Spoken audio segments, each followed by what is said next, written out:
Welcome to the 2024 Volume 6, Issue 1, Part 3 Summer Podcast Edition of the Journal of Philosophy of Emotion, published February 21, 2025.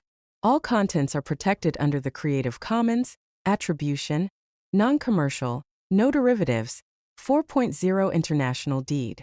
For citations, notes, and references, please refer to the printed articles at www.jpeonline.org. Dedicated to the memory of Joseph Shieber 1970 to 2024. Table of Contents. Book Symposium. Guest Editor. Michael Deckard, Lenoir-Rhyne University. Article 9. Zmigroad Lior. 2024. Ideological Mind-Shaping or Brain-Shaping. Fusing Empirical Biopolitics and Political Philosophy of Mind. Journal of Philosophy of Emotion 6, Number 1. Pages 59 to 68. https://doi.org/10-33497/2024 Summer.8. Article 10. Maiese, Michelle and Robert Hanna. 2023. Author replies. From the Mind-Body Politic to the Shape of Lives to Come. Journal of Philosophy of Emotion 6, Number 1. Pages 69 to 82. https://doi.org/10-33497/2024 Summer.9. Article 9. Ideological Mind-Shaping or Brain-Shaping. Fusing Empirical Biopolitics and Political Philosophy of Mind. By Lior Zmigroad. There are two primary philosophical approaches to examining the relationship between human bodies and political bodies.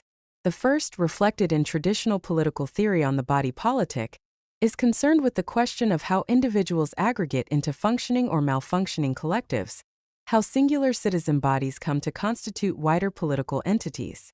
The second approach, maturing later in 20th century social and political philosophy, considers the opposite relation. Instead of evaluating how the body politic emerges from the bottom up, it focuses on how bodies become politicized from the top down.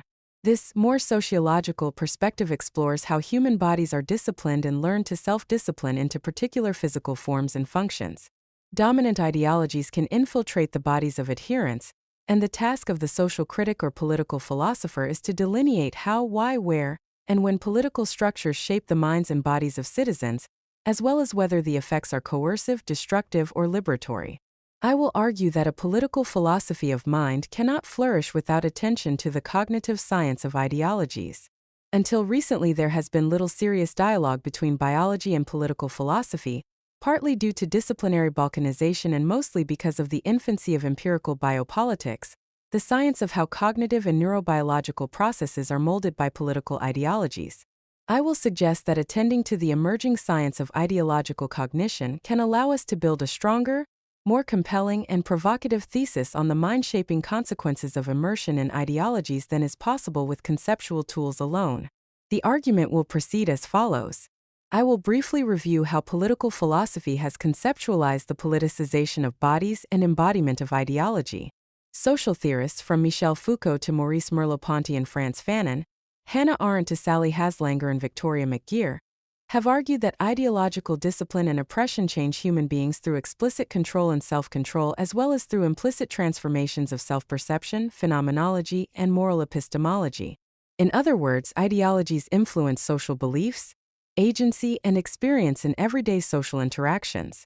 Indeed, ideology is often invoked to explain why individuals often accept and justify, and sometimes advocate for, unjust social arrangements that can lead to their own oppression. Bianchen 2021, Selikitz 2017, Haslanger 2019, Jeggi 2008, Jost 2020, Piketty 2020, Sankaran 2020, Stanley 2015. Nevertheless, despite a close attention to embodiment and mind-shaping processes, these theoretical accounts have largely constrained the origins and consequences of ideological thinking to the social realm of intersubjectivity.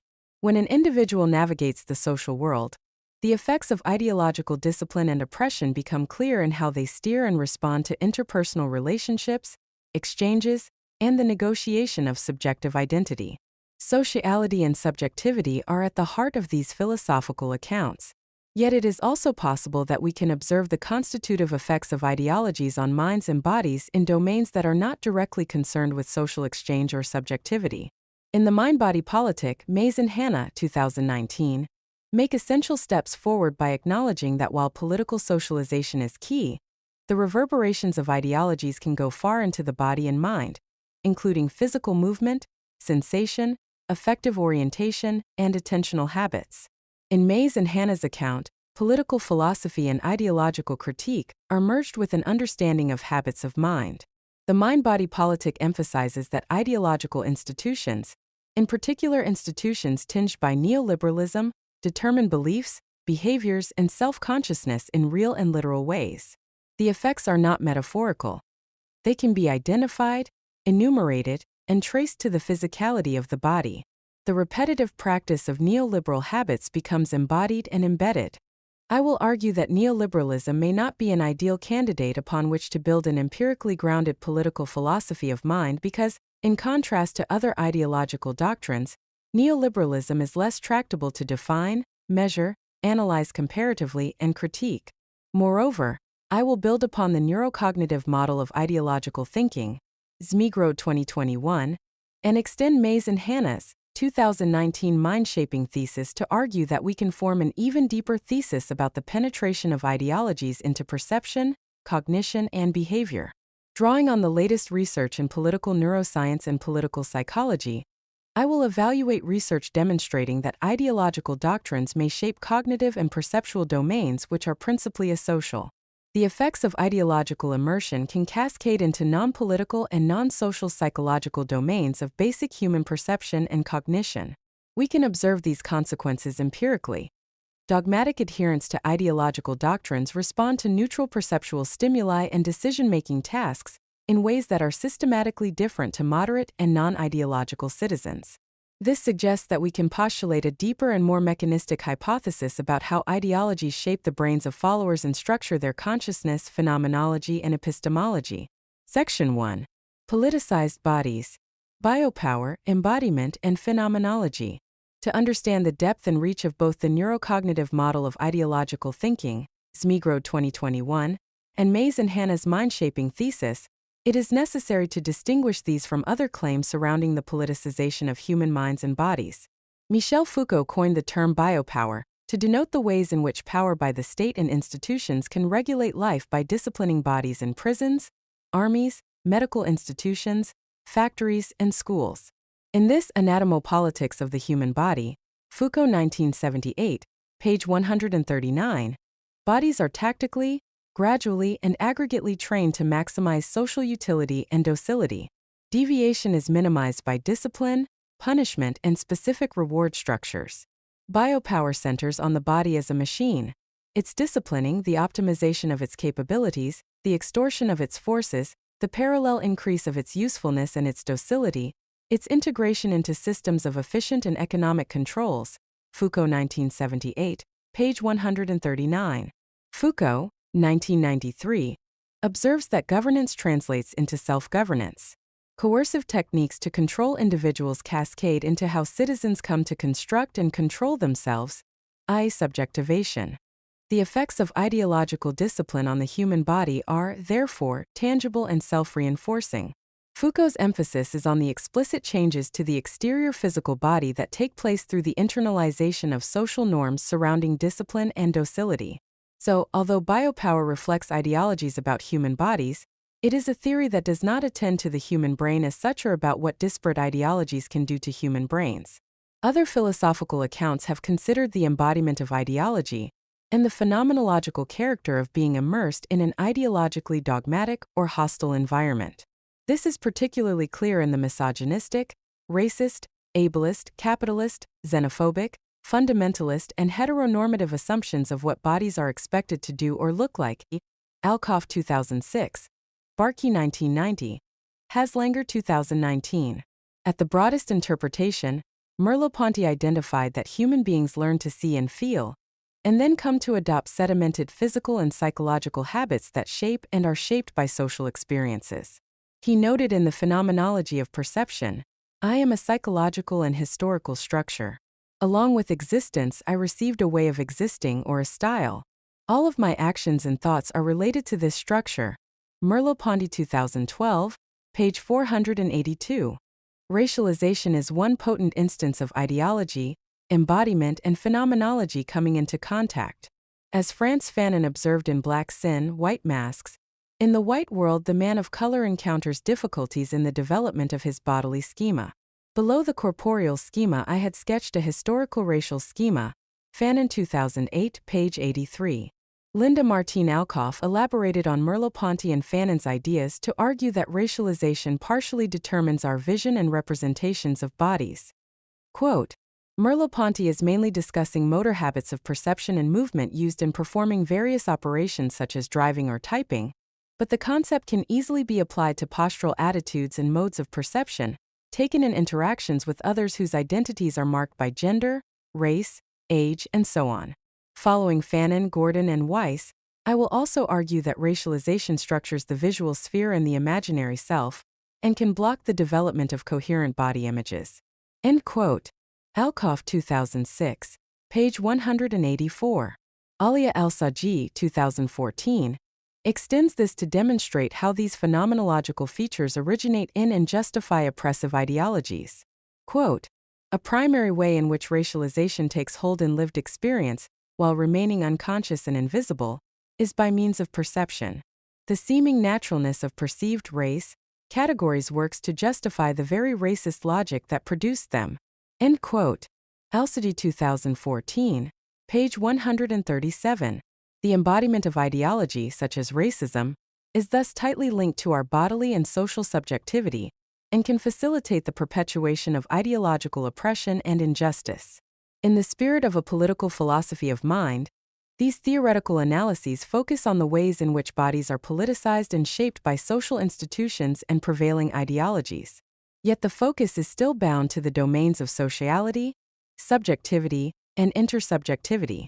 The claim of the mind-body politic, Maiese and Hanna 2019, and the neurocognitive model of ideological thinking, Zmigrow 2021, is that ideological institutions and doctrines can shape the minds of adherents beyond the domains of social perception and self-perception. Ideologies can shape how adherents perceive any stimuli and respond to any decision context. The psychological effects are not restricted to the social realm. The thesis is, thus, deeper in the sense that the ideological penetration of perception and cognition reaches further than most contemporary philosophical accounts. In addition, this thesis is more mechanistic and prone to empirical inquiry. The natural sciences of biology and neuroscience can examine whether these phenomena are manifest when using objective scientific assessments. But before we turn to the experimental evidence, it is essential to identify what counts as a mind-shaping ideology and which ideologies are the best candidates for advancing an empirically grounded political philosophy of mind. Section 2. Mind-shaping ideologies. As evident from its title, Maiese and Hanna's 2019, the mind-body politic implicitly knits together two old philosophical debates. 1. The mind-body problem, the question of whether and how mental and physical matter interact, and 2. The concept of the body politic, debates on the form and function of political entities, including the degree to which these are akin to biological bodies. These debates are brought together in their mind-shaping thesis, which postulates that, quote, all social institutions saliently constrain, frame, and partially determine the social dynamic patterns of our essentially embodied consciousness, self-consciousness, affect, including feelings, desires, and emotions, cognition, and agency. That is, they literally shape our essentially embodied minds, and thereby fundamentally affect our lives, for worse or better, mostly without our self-conscious awareness. End quote. Maiese and Hanna 2019, page 8. Emphasis in the original. For Maiese and Hanna, it is because we are social-minded human animals that our minds are partially determined and literally shaped by the social institutions we belong to, participate in, or fall under the jurisdiction of in contemporary neoliberal societies, page 37. Notably, they argue that the mind-shaping here is not just notional or metaphorical. It is literal and happening literally. 9. Emphasis in the original. How does the mind-shaping process take place? Maiese and Hanna rightly and fruitfully turn to the psychology of learning and habit formation. Drawing on Bourdieu's 1977 concept of habitus and pertivis 2009, Work on how a body is patterned by the social system into which it is acculturated, page 32. Maiese and Hanna consider how norms become habitualized and hence embodied, such that many of the habits developed within social institutions can be understood as bodily skills, 2019, page 46. Quote, cultural expectations solicit certain forms of action and experience, particular sequences of thought and action become routine, and these habitualized patterns are ratified and reinforced by way of institutional norms and social approval. Thus, various aspects of the sociocultural environment play a crucial role in the formation of an embodied subject's characteristic patterns of attention, engagement, and response. End quote. Maiese and Hanna, 2019, page 54. Furthermore, as Maiese, 2022, later elaborates, quote, via the entrainment of brain and bodily dynamics and the formation of habits, there is a genuine sense in which we internalize social influences and norms, so that our living bodies become socially saturated and socio-normatively laden. However, precisely because the way in which we are socially situated molds the way in which behave and interpret things, our patterns of action and attention can become overdetermined by social relations and structures. End quote. Page 342. Emphases in the original.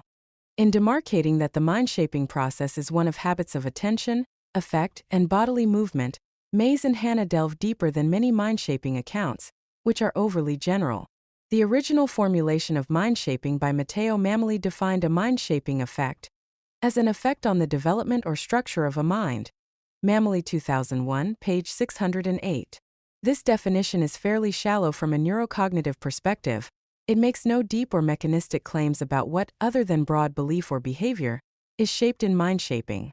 Quote, the mind-shaper interacts with the mind-shaped subject on the basis of his beliefs about the subject. These beliefs may or may not be true. Whether they are true or not, they have important effects on the interaction between the mind-shaper and the target and, thereby, on the target's mind. Here is an example. Because of the tacit assumptions generated by their gender stereotypes, people treat males and females very differently throughout life. This causes males and females to interact with systematically different kinds of environmental and social conditions. And these systematic differences cause systematic differences in the average behavior of males and females. End quote. Mameli, 2001, page 614. In these examples, mind-shaping is reducible to social learning and socialization, which is passed down in ways that shape future generations' environments. The mind-body politic demonstrates an awareness that we can be more specific about what is shaped by mind-shaping ideologies and how this occurs.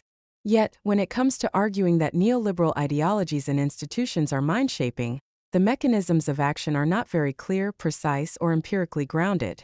I argue that such processes can be elucidated if we 1. Shift away the focus from neoliberal ideologies to other ideological doctrines, and 2. Rely on the new empirical biopolitics to delineate mechanisms that are tractable, reasonable, and specific enough to constitute an explanatory theory. Section 3.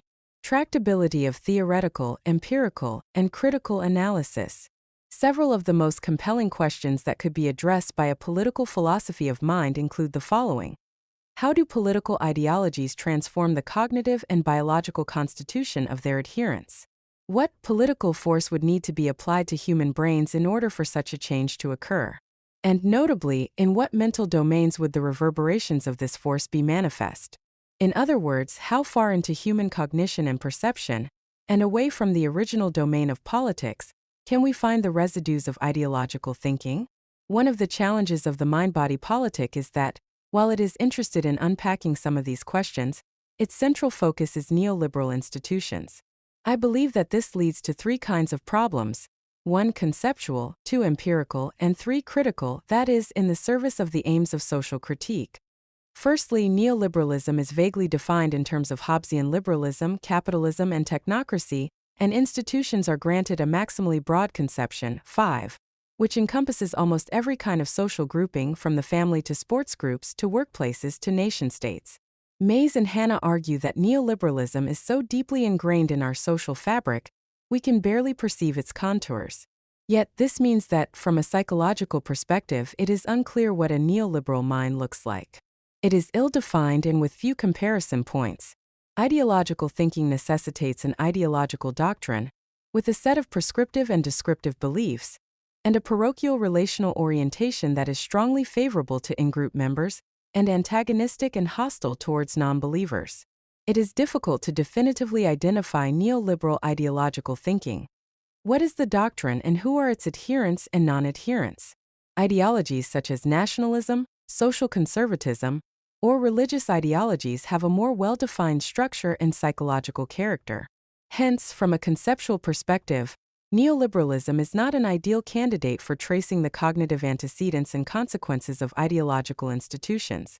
Secondly, because of neoliberalism's pervasiveness and embeddedness in modern societies, it is challenging to envision an empirical study of the cognitive and affective habits of neoliberalism. Scientific inquiry and analysis require comparison points. These comparison points can be temporal, before and after a certain condition, or cross-sectional, between case A and case B. Yet with the embodiment of neoliberalism, there are few identifiable comparisons. Indeed, Maiese and Hanna note that neoliberal attitudes have gained such a strong grip and become so thoroughly internalized that in all likelihood they will continue to exert a significant residual influence even after someone has subjected them to serious critical scrutiny. Page 27. It is nearly impossible to empirically study the psychological origins or effects of an inescapable ideology. The most interesting political, philosophical, and psychological questions rest with ideologies where there is, at least to a certain degree, a genuine option in William James' 1896 terminology. A genuine option exists when 1. There are multiple plausible options for belief and action, 2. Choosing belief or non-belief cannot be avoided, and 3. The option is momentous such that the stakes are significant and the choice is not easily reversible. James 1896, page 2. The adoption or rejection of neoliberal ideologies is rarely a genuine option in this regard. As a result, one of the principal limitations, in my view, of the mind-body politic is that it concerns an ideology that is so ubiquitous and institutionalized that, for most individuals, it is not an ideology that is genuinely chosen or one that individuals feel can be left or moved away from. Neoliberalism is, therefore, difficult to measure, assess, or capture in a way that would lend itself towards falsifiable theories. This is a serious limitation. One may argue that a political philosophy of mind, or any social theory for that matter, does not need to be constrained by empirical science. Some may be broadly opposed to philosophical naturalism, specifically the notion that where the concerns of science and philosophy overlap, science should guide or at least constrain philosophical inquiry. Price 2004. However, mind-shaping accounts are not merely theoretical, they have practical consequences for ideology critique. Haslanger 2020, McGeer 2020.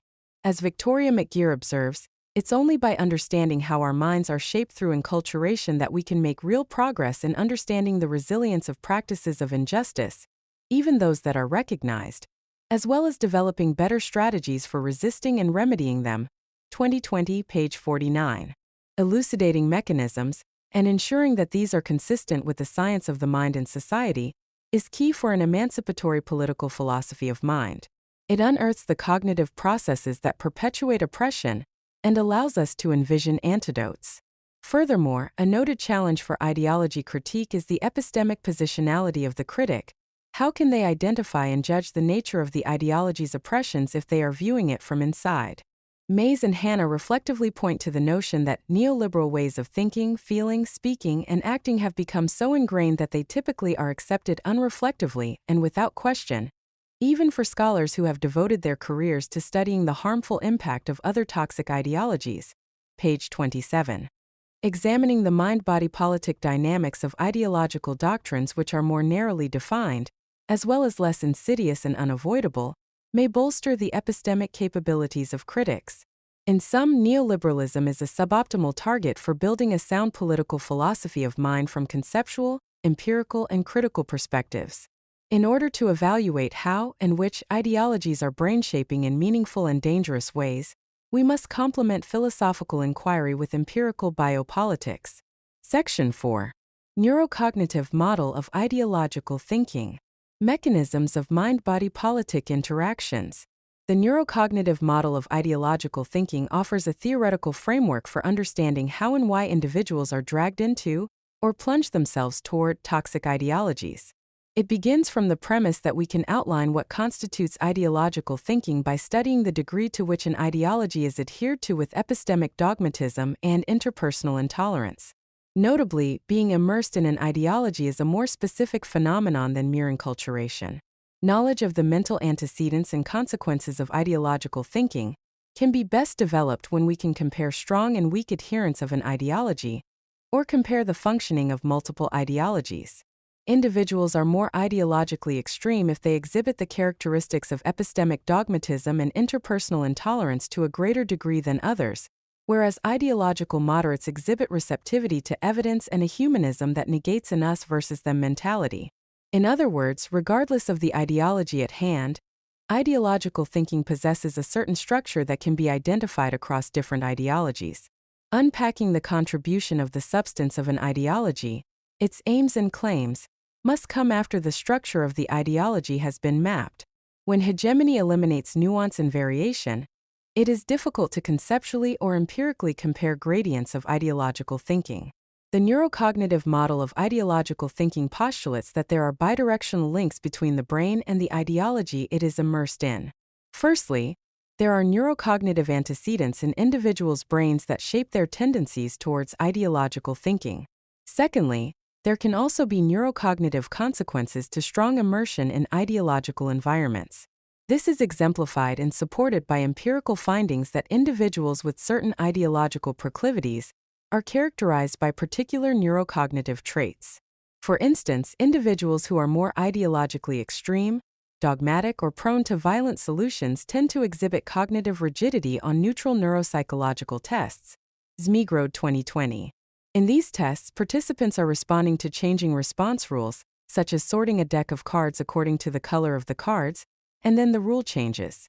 Cognitively flexible participants will adapt to the new rule, whereas rigid participants will maladaptively persevere with the previous learned rule. It is striking that cognitive rigidity on these types of neuropsychological tasks are associated with the degree to which an individual is ideologically rigid and dogmatic. Two non-exclusive processes may be at play. Zmigrod 2021, cognitively rigid individuals may gravitate towards more rigid interpretations of an ideology, i.e., the mind is antecedent to politics, and/or strong immersion in an ideology leads to more cognitively rigid minds across psychological domains, i.e., politics precedes the mind. Similar patterns of ideology-cognition couplings are evident in other psychological traits. For instance, Zmigrod and colleagues 2021 gave over 350 participants a large battery of psychological tests, including behaviorally assessed cognitive tasks and self-reported personality surveys, as well as ideological attitudes questionnaires. Through data-driven approaches, Zmigrod found that resonances between visual perception and ideology emerged. As part of this study, participants were given perceptual decision-making tasks, such as tasks that asked them to indicate whether dots on the screen were moving to the left or to the right. The instructions asked participants to respond as quickly and as accurately as possible, thus prioritizing both speed and accuracy. Individuals who were most perceptually cautious on these tasks, meaning that they preferred to respond slowly but accurately rather than quickly but erroneously, tended to be more politically conservative. Hence, individuals with more conservative and cautious ideologies displayed more caution, even at the level of visual perception. Phenomenologically, this raises many fascinating questions. Do perceptual preferences for caution yield political preferences for conservatism? Or does the experience of social conservatism, with its emphasis on tradition and social life, lead to preferences for conservative strategies even in non-political and non-social domains? Although disentangling the causal directionality is an important next step, these empirical results signify that the depth of ideological mind-shaping may extend beyond the purely social. It may penetrate the asocial, including cognitive and perceptual architecture. Political philosophy of mind can thus benefit enormously from these types of empirical elucidations, which help to both constrain and expand the scope of what the field can hypothesize and to which political issues it can speak. Section 5. Habits of mind, ideological brain shaping, and social critique. At the core of political philosophy as well as philosophy of mind are questions concerning what and who governs us, and what part of us is being governed. In the Mind-Body Politic, Maiese and Hanna, 2019, build on core work in social theory centering on the role of embodied habits of mind.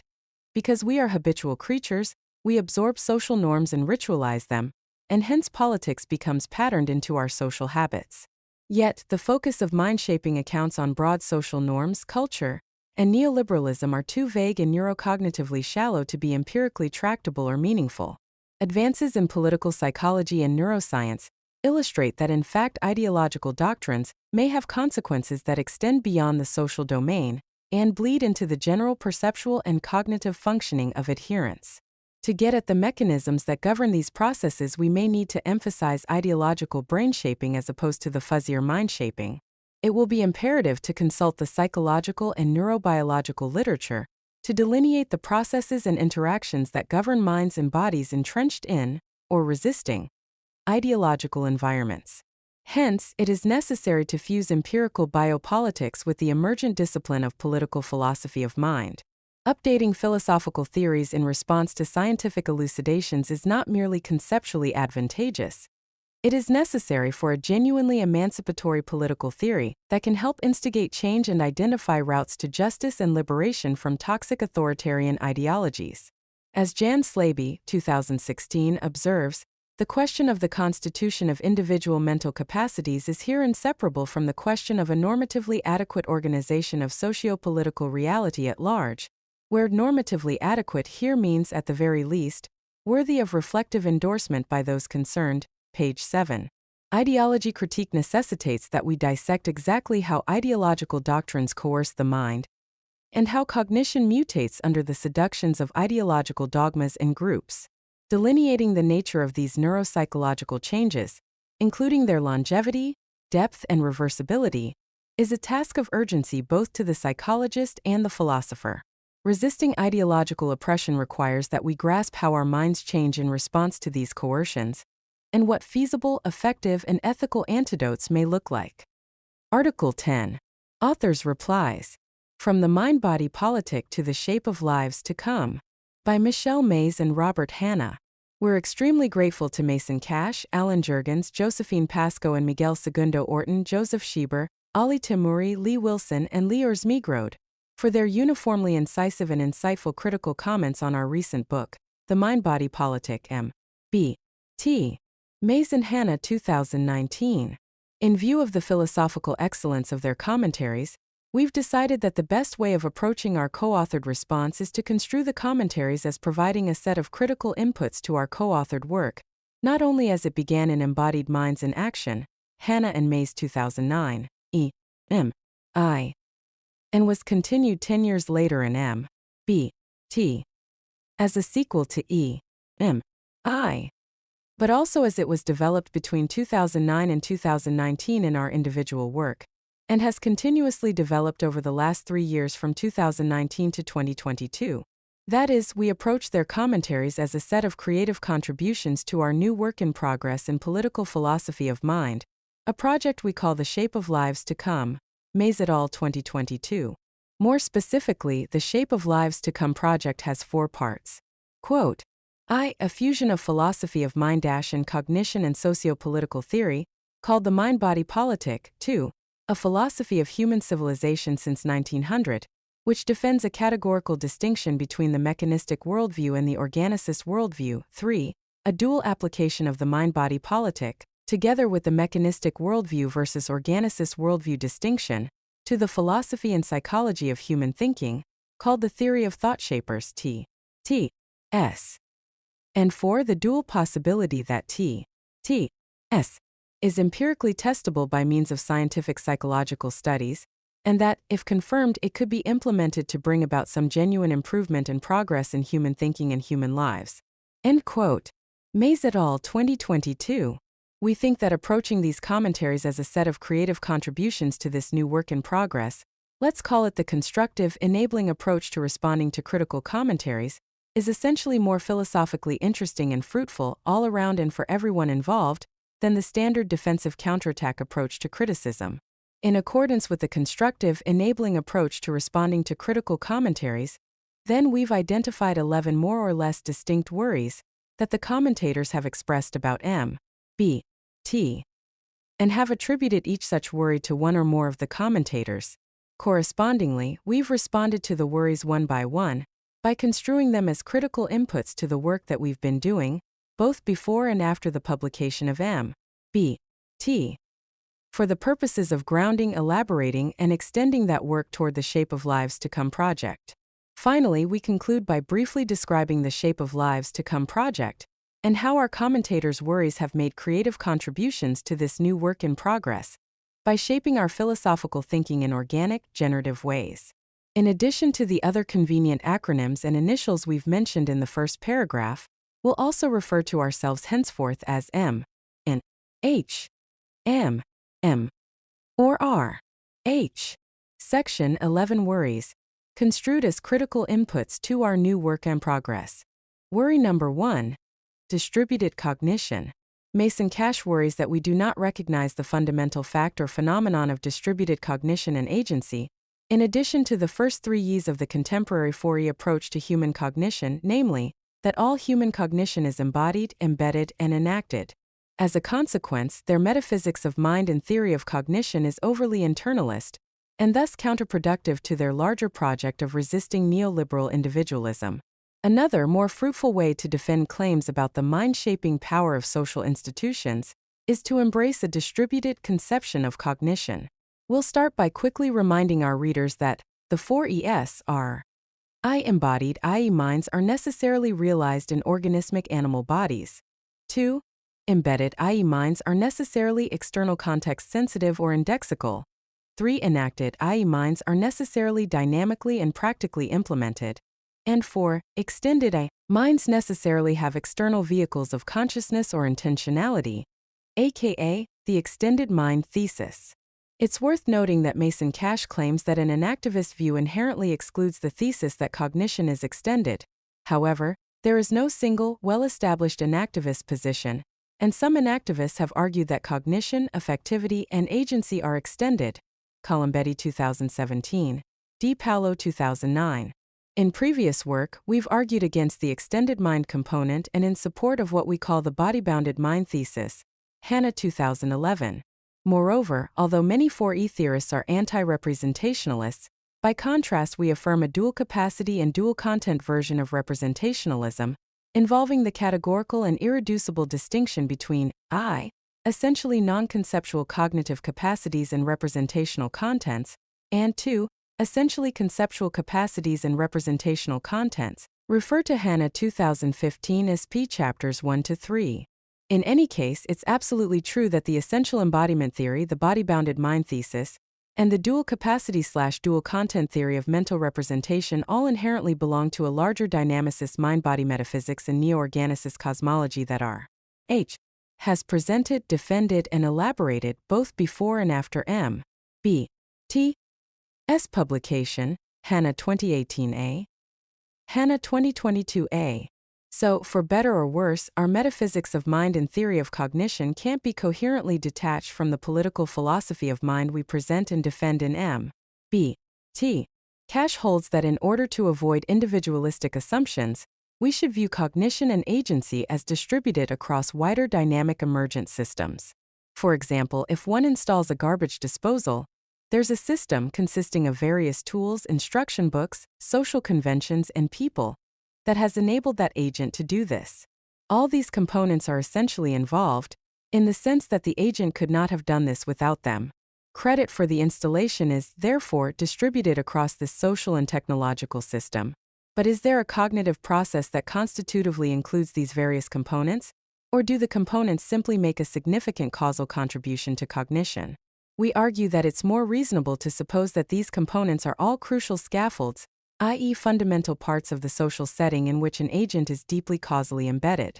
In our view, whether cognition and agency are distributed or not depends on whether this notion is understood in causal or constitutive terms. Questions about how to understand what it means for cognition and agency to be distributed are closely related to the question of whether agential autonomy is best understood as either deeply/organically or shallowly/mechanically, causally relational or constitutively relational, which M. discusses in her new book, Autonomy, Enactivism, and Mental Disorder. Maiese 2022a. According to proponents of causally relational accounts, relationships and social environments operate as background conditions or contributory factors to the realization of autonomy. However, autonomy itself is understood in an individualistic fashion. Being autonomous means that certain psychological states obtain, or that a person has and effectively exercises relevant psychological capacities or competences. Bauman 2008, page 447. According to proponents of constitutively relational accounts, in contrast, requirements concerning the agent's interpersonal or social environment are among the defining conditions of autonomy. That is, social conditions must be mentioned in the definition of autonomy, so that what it means to be autonomous cannot be spelled out without direct reference to a person's social environment, position, or standing. On the one hand, the claim that autonomy is shallowly/mechanically causally relational seems too weak. If autonomy is conceptualized in a purely internal way, and as relational in a shallowly/mechanically causal sense, we will lose sight of how the exercise of autonomous agency over time depends on various social resources, such as interpersonal relations of trust and friendship. And on the other hand, a constitutively relational account is unable to make sense of how persons can resist and emancipate themselves from oppressive social environments. If a person's autonomy is constituted by facts about their social environment, then it becomes impossible to describe them as autonomous if they live in an oppressive environment. Bauman 2008, page 465.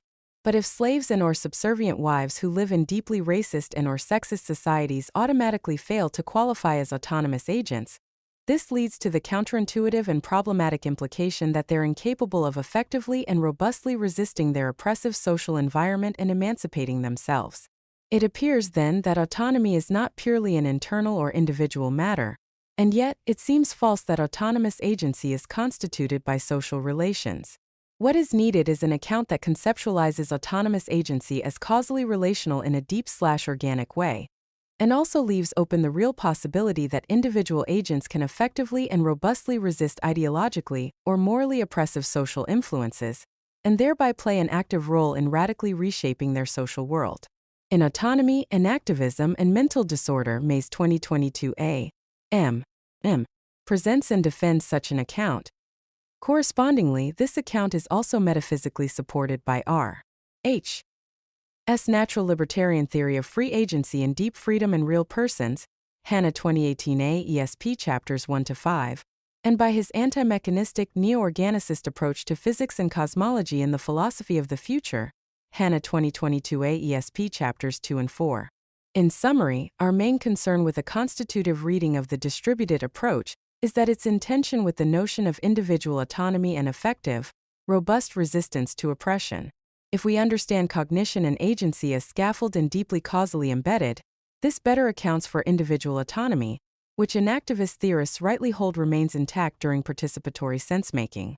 Worry number 2. Ideological oppression. Cash worries that we do not adequately address mind-shaping involving ideological oppression.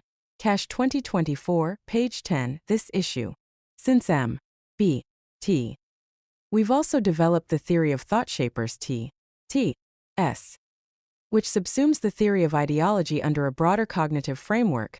More specifically, we believe that our distinction between bad, false, and wrong mechanical constrictive thought shaping and good, true, and right organic generative thought shaping covers the relevant phenomena. Hanna and Pons 2021 c. Hanna 2022a chapter 3. Therefore, in view of T.S., we also think that what Haslanger is calling ideological oppression can be understood as a subspecies of destructive, deforming mind-shaping in social institutions, which inherently involves mechanical, constrictive thought-shaping of a specifically racist, sexist, ableist, xenophobic, etc. kind. Furthermore, we argue that this kind of destructive, deforming mind-shaping/mechanical, constrictive thought-shaping must also be understood against the background moral theory informing M. B. T., which is a broadly and radically Kantian non-ideal dignitarianism. On this view, all oppression, including ideological oppression, is rooted in treating people like mere means or things, and/or in other failures to treat people with sufficient respect for their human dignity, i.e., the absolute, non-denumerably infinite, intrinsic, objective value of all rational human animals, aka human real persons. Hanna 2018b 2021a. Worry number 3, top-down design. Cash also worries that we overemphasize top-down social institutional design, and therefore, neglect distributed mind shaping. He argues that insofar as our account focuses primarily on the use of coercive, top-down power via the imposition of various structures, it overlooks or downplays the importance of the power that is distributed in social communities and their normative and discursive practices over the course of everyday social engagement. Cash 2024, page 10, this issue. Moreover, he notes that while M and H depict constructive social change as a matter of the top-down design of constructive and enabling social institutions, it is often more a matter of the shared practices of these distributed communities. In addition to that, society is constituted by a diverse range of normative communities, just as social institutions are inhabited by a diverse range of people who might support some of the institution's norms and values, while resisting others. Cash 2024, page 12, this issue. We think that our working definition of social institutions is explicitly broad enough to cover all the relevant facts or phenomena of distributed mind shaping, and while it's certainly true that our theory of social institutional design and construction in M.B.T.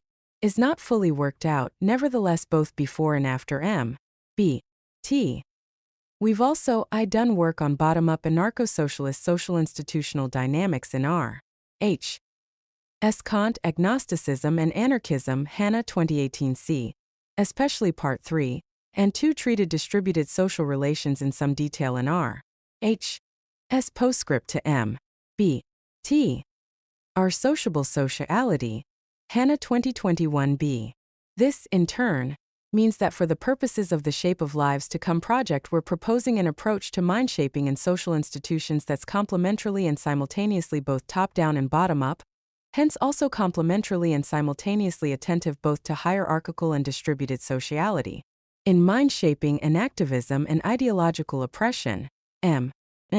argues that although autonomous agency is socially scaffolded, it also centrally involves the ability to resist adverse social influences. Maiese 2022 b. Autonomy is exercised by an individual agent who is differentiated from the social environment and can endeavor to reform and reshape their patterns of bodily engagement with that environment. While environmental settings do often funnel activities into a few constrained behavioral options, they don't undermine the real possibility of an agent breaking away from these activities. D. Paolo et al. 2017, page 169. Cash rightly notes that the structures that play a strong role in ideological oppression, i.e. as per T.S. mechanical constrictive thought shaping, are not just structures of institutionalized coercive power, but also sets of interconnected normative practices. Although many of our examples in M.B.T. center around larger-scale social institutions, we do also touch upon mind shaping within informal communities with shared normative practices, and these informal communities do count as smaller-scale social institutions under our broad use of that term. In M.B.T. Chapter 2, for example, we note that social disapproval, even when expressed simply by way of facial expressions or intonation, often functions as an effective sanction. Becoming attuned to the environment and receptive to relevant affordances has to do with improving one's situation. And because we are essentially social creatures who yearn for acceptance and human connection, it's inevitable that the views and opinions of others will have significant impact and allure. As a result of these strong social influences, engaged, active collectives are capable of exerting a forceful, effective pull on individuals. Slaby 2016, page 10. A bit later on, we give the example of colleagues, who predominantly act as mutual normative enforcers, keeping one another in line. Slaby 2016 b. page 25.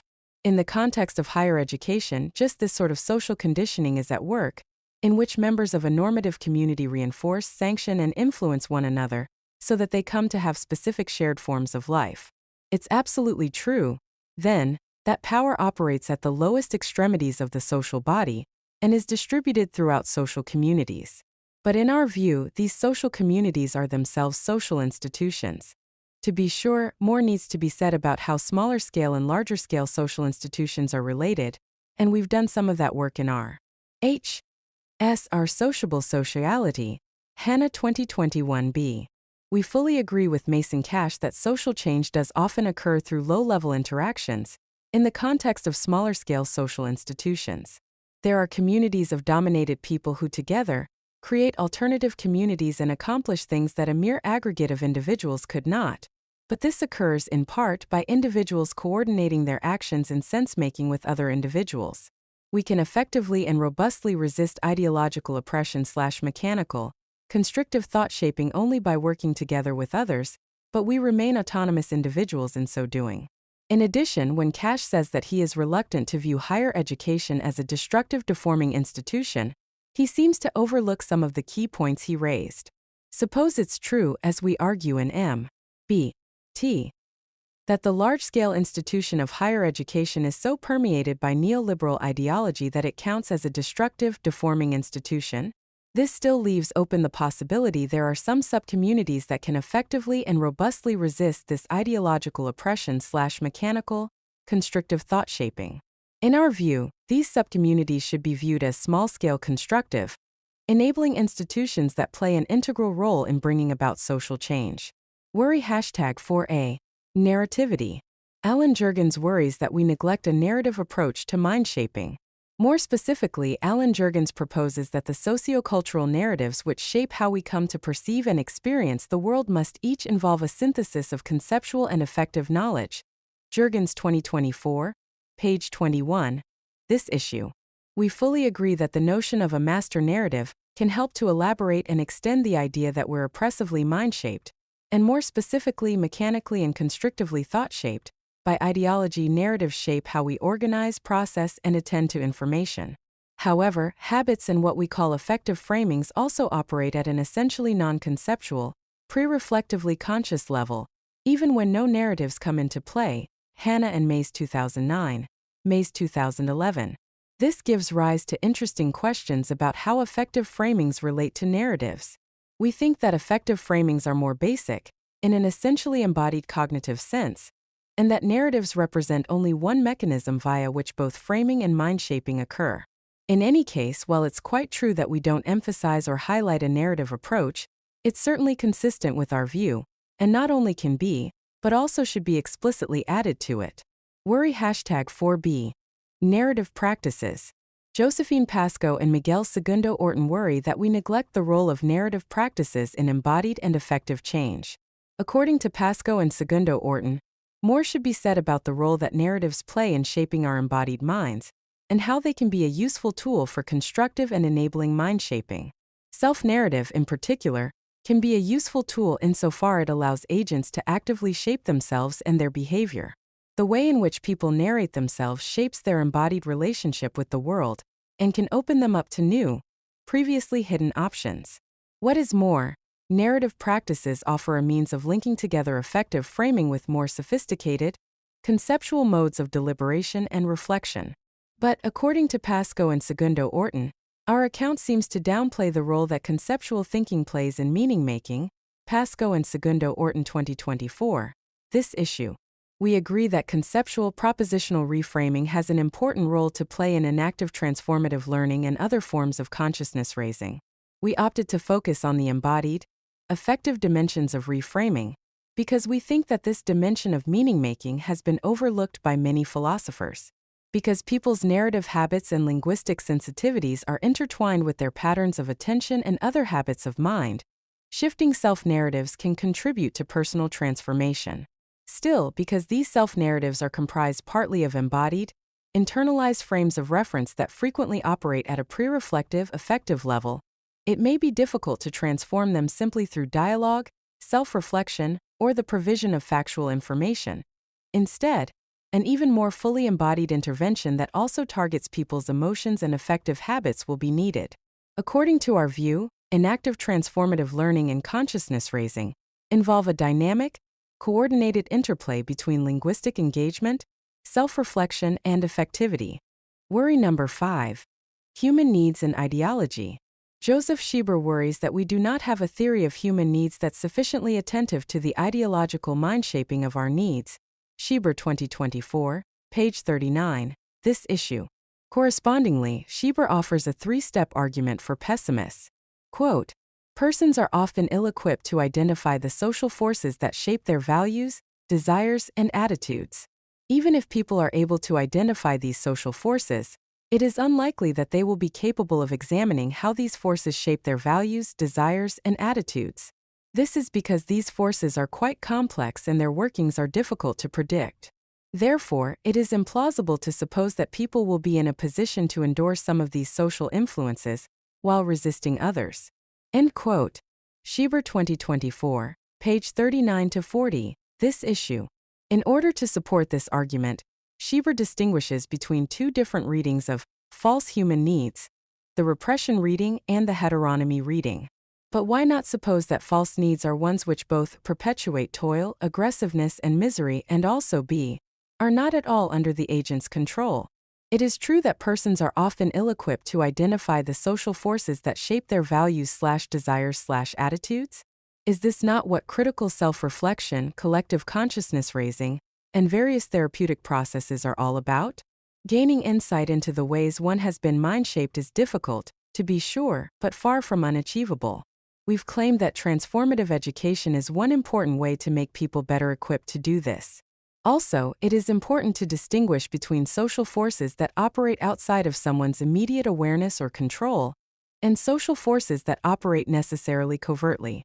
In cases of necessarily covert influence, the mind-shaping must remain outside of someone's awareness in order for the ideological/mechanical, constrictive thought-shaping to continue to exert its influence. By way of consciousness raising, constrictive thought-shaping can be brought into focal attention, which is an important part of resisting destructive, deforming social influences. Shieber also raises a further worry, to the effect that it's possible to imagine the existence of a social institution, for example, the Athenian city-state that satisfies all the conditions that we lay out, but whose existence depends on the prevalence of widespread unjust conditions outside of the real-world utopia of the institution itself. Shieber 2024, page 42. As regards Shieber's Athenian city-state example, if such social institutions depended on the existence of a slave class, would they truly count as collectively wise? Wouldn't members of the privileged class inevitably be suffering from cognitive walls if they could not understand that there is no adequate moral justification for the existence of a slave class? More generally, such social institutions would clearly violate the broadly and radically Kantian non-ideal dignitarian moral demand to treat all people with sufficient respect for their innate human dignity. Likewise, the insurrectionists of January 6 could not possibly qualify as an example of robust solidarity, since they were fully prepared to use violent coercion in order to achieve their goals, and were thereby treating other people as mere means or things, while violating their human dignity. Worry number 6. False or needless dualism.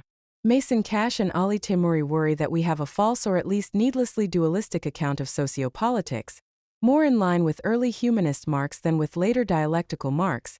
Cash 2024, page 11-12, Temuri 2024, page 46-47, in this issue. It's quite true that we use dual categories, but at the same time we're also fully open to acknowledging mixed social institutional facts or phenomena, in varying degrees/ranges, when applying those dual categories in actual contexts. A particular individual might be more or less involved or actively engaged, at various times in an anti-racist community, so we agree that actual social institutions are not simply destructive and deforming, or constructive and enabling, period. There's always room for nuance. Moreover, we strongly favor early Marx over later Marx, for broadly and radically Kantian non-ideal dignitarian reasons, Hanna 2018c, 2020-2021a. So in that case, the dual moral categories are grounded in a moral theory that's specifically framed so as to build in thoroughgoing non-ideality. That is, under this theory, compliance with dignitarian categorical moral norms is neither universal nor strict, and also fully allows for the existence of genuine moral dilemmas. Hanna 2018b, Chapter 2. More generally, a duality, that is, a categorical, irreducible distinction between two different kinds of facts or phenomena, properties, concepts, propositions, or principles, doesn't necessarily entail a dualism, that is, mutual contradiction or exclusion, between two different kinds of facts or phenomena, properties, concepts, propositions, or principles. This is because duality can also be smoothly combined with complementarity, as for example in our solution to the mind-body problem, Hanna and Maiese 2009, and also our view about the complementarity of top-down and bottom-up sociality, as we framed it in our response to worry number 3. Worry number 7. Governmentality and ideology. Ali Teimouri worries that we do not have sufficiently clear and distinct conceptions of Foucauldian governmentality or Marxian ideology in relation to neoliberalism. Teimouri questions how neoliberalism, as a form of governmentality, is related to neoliberalism as an ideology. Teimouri 2024, page 47. In our view, ideology provides the norms/rules/values whereby individuals and collectives are governed or self-governed. That is, ideology operates on subjectivities by way of mind shaping. The policies associated with neoliberalism are concrete implementations and enforcements of some of these norms/rules/values. Thus, when someone sees a professional mental health provider, they are likely to be mind-shaped via implemented policies/procedures surrounding how they receive and pay for healthcare, and 2. The ideological norms/rules/values surrounding the provision of mental health services, for example, ideas about taking personal responsibility for one's own mental health. Worry number 8. A manifesto? Ali Teimouri worries that M.B.T. reads more like a manifesto than a philosophical argument. Teimouri 2024, page 50. We fully agree that this might seem to be a minor point, but actually is extremely important in understanding what we were trying to do in M.B.T. We fully concede that M.B.T. is not a philosophical treatise, theoretically armed at all points to repel all actual or possible philosophical critics or opponents, like Marx's Capital, or for that matter like Embodied Minds in Action, Hanna and Maiese 2009, to which M.B.T. is a sequel. On the contrary, M.B.T. explicitly expresses our radical philosophy of philosophy, which unabashedly asserts it to be a critical and reflective enterprise that is at once intellectual, practical, essentially embodied, and fully effective. Maiese and Hanna 2019-12. In other words, M.B.T. is fully intended to be an accessible, evocative, and indeed stirring philosophical manifesto in the tradition of Marx's and Engels's The Communist Manifesto. As a consequence, M.B.T. is inherently open-ended, progressive, and future-oriented. Worry number 9. Individualism and self-help. Ali Teimouri worries that our approach to resisting destructive, deforming social institutions is too individualistic and self-help-oriented, and ironically directly reflects advanced or late capitalism. Teimouri 2024, page 50. Teimouri, like Cash, makes the important point that many social changes take place through collective actions and social movements and/or political organizations that are inspired by grassroots movements. Indeed, we think that both of them are absolutely correct, that there are smaller-scale collectives that play an integral role in bringing about social change and in which individuals are able to develop flexible habits of mind, but these smaller-scale collectives count as social institutions in our broad sense of that term. If we more fully elaborated and extended our discussion of how to create and sustain constructive, enabling social institutions, including how this occurs at the grassroots level, this would help to address Teimouri's concerns to the effect that our approach is overly individualistic and reflective of advanced or late capitalism. To be sure, although we hold that education or learning is an important part of creating more constructive, enabling institutions, certainly more emphasis can and should be placed on cultivating communities of collective action and resistance. Indeed, for the purposes of our social institutional reverse engineering strategy, we could substitute broadly radically Kantian dignitarian anarchist cosmopolitan eco-socialist politics, which is explicitly and radically opposed to advanced or late capitalism, and from these politics reverse engineer radically new social institutional designs and creations, Hanna 2018c. Parts 2-3, 2022b. Moreover, by way of making concrete, real-world plans for immediate activism in this connection, both individual and collective, we've explicitly developed a scheme that we call Global Dignity Days in our new work in progress, The Shape of Lives to Come project, Maiese et al. Forthcoming. In any case, however, Teimouri is absolutely correct that changes in habits of mind need to be accompanied by fundamental changes in society. Individuals, collectives, and institutions all need to be radically, but also non-violently and peacefully, transformed, in order to conform to the emancipatory moral principles and fundamental moral values of broadly and radically Kantian non-ideal dignitarian moral theory. To bring about such change, it is important to acknowledge that there are reciprocal feedback relations between individuals and social activity. The basic idea is that the individual agent is not simply shaped, but is also an active shaper of both other people and her social environment.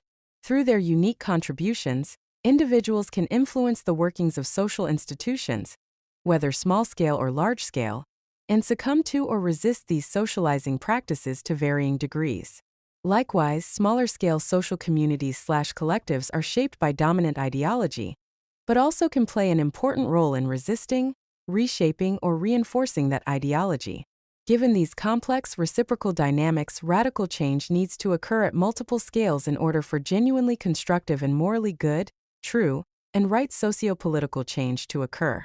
Worry number 2. E.M. Totalitarianism and oppression.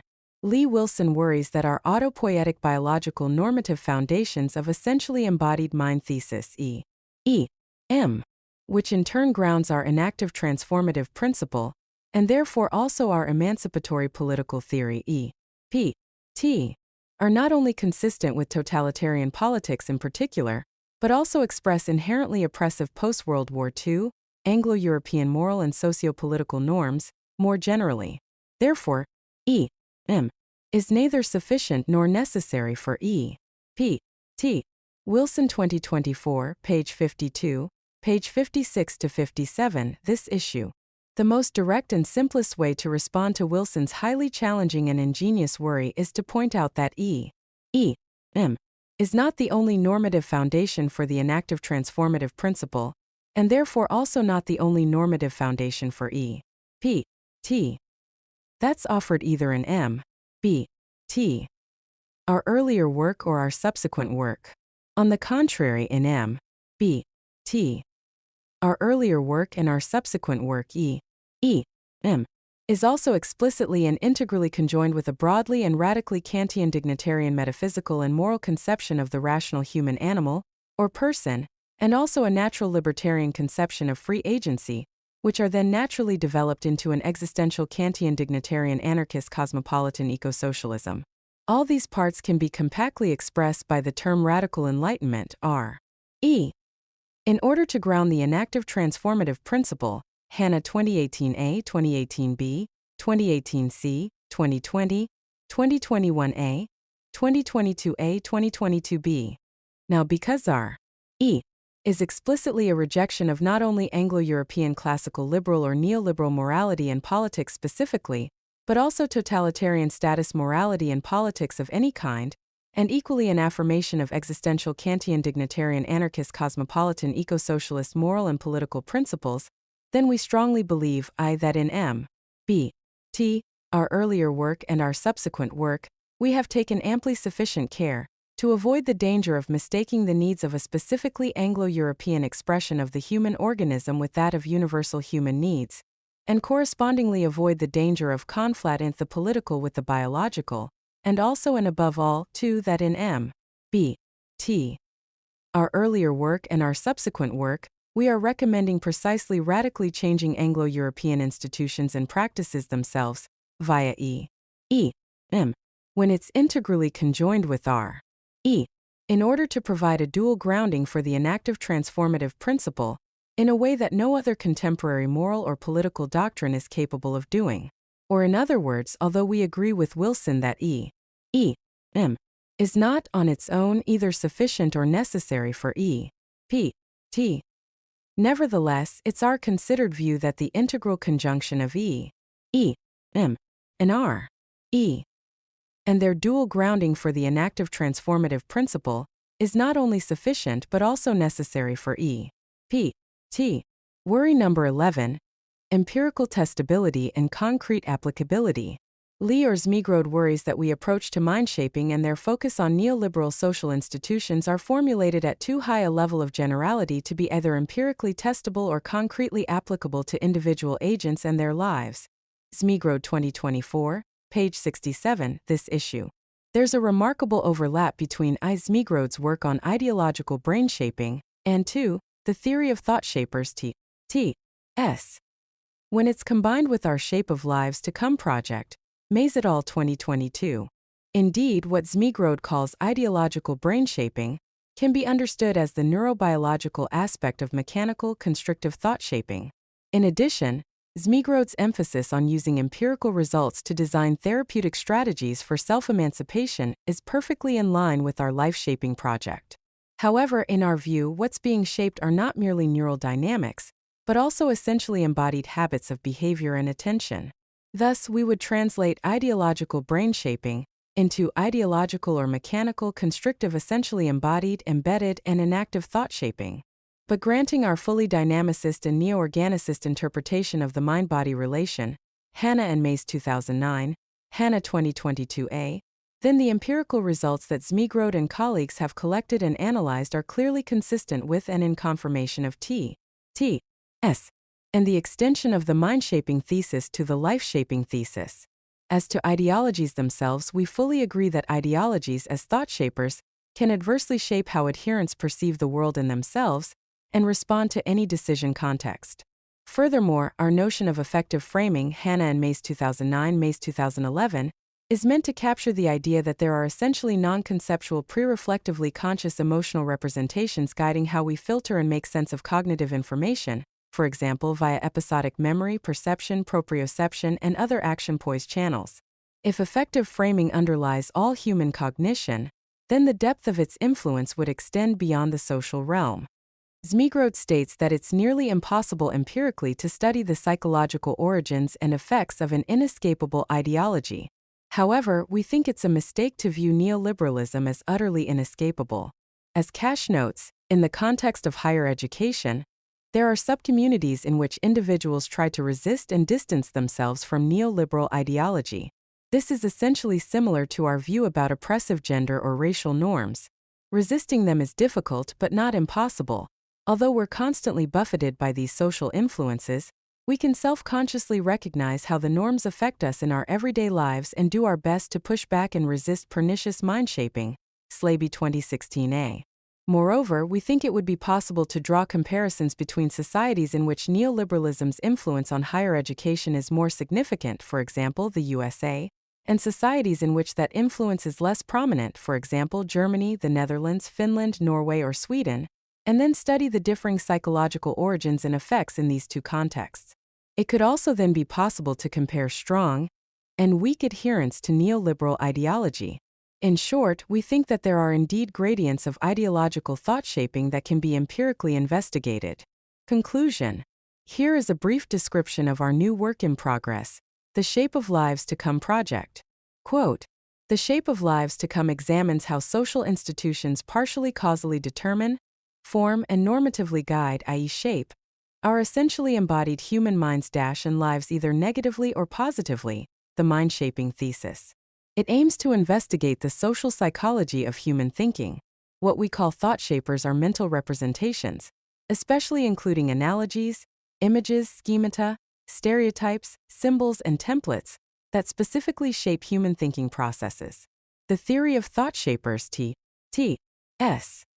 asserts that human thinking processes are either A. shaped negatively by mechanical, constrictive thought shapers, or B. shaped positively by organic, generative thought shapers. Because language is a social institution and because all thinking is mediated by language, then T.S. I falls under the mind-shaping thesis. 2. Is empirically testable via scientific psychology, and 3. Can be implemented for positively shaping human minds and lives. End quote. Maiese et al. 2022. What, then, have we learned from our commentators that we can incorporate directly into the Shape of Life to Come project? Maiese and Cash teaches us that we must emphasize the two-way complementarity of the top-down structure and dynamics of hierarchical large-scale social institutions, and 2, the bottom-up structure of dynamics of distributed, small-scale social institutions, in a way that's also smoothly consistent with 3, the individual autonomy of rational human agents. We also must make it clear how ideological oppression is subsumed under the theory of thought shapers T.S. In the guise of mechanical, constrictive thought shaping, Ellen Jurgens teaches us that we must highlight the narrative character of mind shaping inside social institutions. Josephine Pascoe and Miguel Segundo Orton teach us that practices such as self-narration can function as an important tool that links together effective reframing and conceptual modes of self-reflection. Ali Teimouri teaches us that T.S. must be fully attentive to the mechanical, constrictive ideological thought-shaping of human needs. Joseph Shieber teaches us that we must make fully explicit the broadly and radically Kantian non-ideal dignitarian moral theory that grounds our theory of mind-shaping inside social institutions, thought-shaping and life-shaping alike, as a defensible alternative to Marxian theories. We also need to be more emphatically explicit about how this broadly and radically Kantian non-ideal dignitarian moral theory can ground individual and collective action that effectively and robustly resists the destructive, deforming character of neoliberal social institutions under advanced or late capitalism, via radical Enlightenment morality and politics. Lee Wilson teaches us specifically that we need to be more emphatically explicit about the integral conjunction of the essentially embodied mind thesis E.M. and radical enlightenment R.E. morality and politics, and their dual grounding for the inactive transformative principle. And Lenoir-Rhyne teaches us that our theory must have testable implications in real-world applications, via empirical investigations of the neurobiological aspect of mechanical, constrictive ideological thought-shaping and life-shaping at the level of individual agents. All the while, we must remember that these neurobiological facts or phenomena are also fully embedded within the larger 3E framework of essentially embodied mind-shaping inside social institutions. Finally, as regards neoliberal ideology, Zmigrodt asserts that there is little chance of effectively pushing back against it, whereas Cash says that many people working in higher education can and do resist neoliberal ideology. We do think that it's really possible to enact effective, robust resistance against neoliberalism, although very difficult and inherently a long-term process. In this respect, it's not essentially different from effective, robust resistance against sexist or racist thought-shaping ideology, or indeed against any form of moral oppression. It is problematic to suppose that effective, robust resistance is easy or straightforwardly possible, yet it is equally problematic that such resistance is futile or near impossible. The truth lies in the middle. It is really possible but very difficult, and inherently a long-term process. Thus M.B.T. is best understood as an open-ended philosophical manifesto, not only flowing from our earlier co-authored and individual work, but also wholeheartedly aimed at the shape of lives to come project and beyond. Above all, as we noted at the outset, we're extremely grateful to our commentators for their creative contributions to this project, by shaping our philosophical thinking in organic, generative ways. This marks the end of the 2024, Volume 6, Issue 1 Summer Podcast Edition, Part 3, of the Journal of Philosophy of Emotion. Please join us again for our next podcast edition of the Journal of Philosophy of Emotion.